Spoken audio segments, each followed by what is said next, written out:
जो बहुत cream post है 12th के बाद। अगर आप अपनी पढ़ाई को बहुत अच्छे से आपने जारी किया है और 12th क्लास के बाद आप ऑफिसर पोस्ट पे डायरेक्ट एंट्री लेना चाहते हैं, तो मेरे बच्चे मैं बात कर रहा हूं यूपीएससी के थ्रू एक एग्जाम कंडक्ट होता है जिसे हम बोलते हैं नेशनल डिफेंस एकेडमी।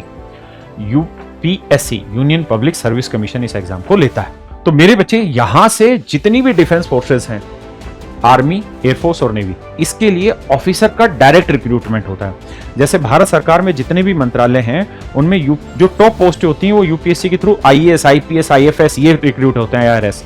लेकिन आर्मी में, एयरफोर्स में और नेवी में आईएएस नहीं होते, आईपीएस नहीं होते, आईएफएस नहीं होते, आईआरएस नहीं होते।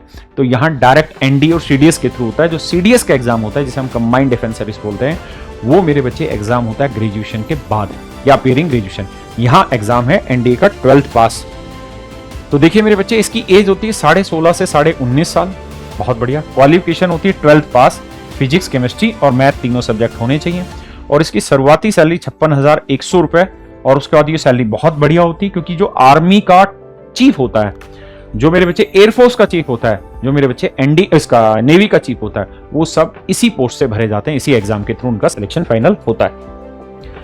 मेरे बच्चे पहला रिटन एग्जाम होता है, फिर इंटेलिजेंस एंड पर्सनालिटी टेस्ट होता है, फिर फिजिकल टेस्ट होता है, फिर मेडिकल टेस्ट होता है। तो मेरे बच्चे एग्जाम पैटर्न की बात करें तो मेरे बच्चे मैथ पूछा जाता है जिसमें मेरे बच्चे 300 नंबर का पेपर होता है, 100 सवाल आपसे पूछे जाते हैं।